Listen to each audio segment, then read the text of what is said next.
There is a beautiful Sufi saying that Sufism was at first heartache, only later it became something to talk about. Because, as I have mentioned, Sufism is about this love affair with God that begins within the heart and ends within the heart.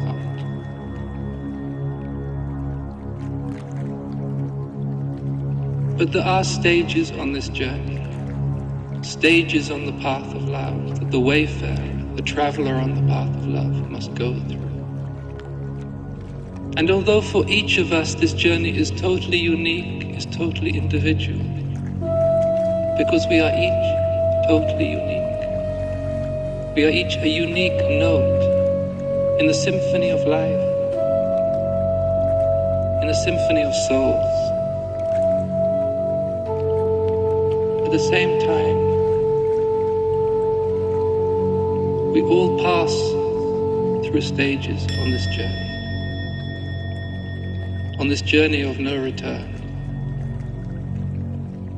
on this journey that begins with the homesickness of the heart.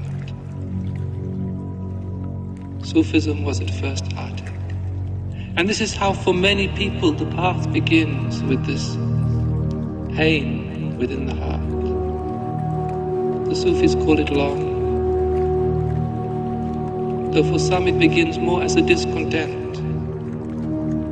For some reason life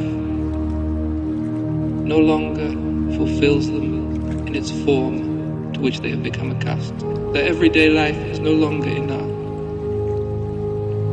And they don't know why. And they begin to look. They look for a spiritual path. They look for a teacher. They look within themselves. Because something is stirring. Something is stirring deep beneath the surface. And this is what the Sufis call the moment of tawbah, or the turning of the heart.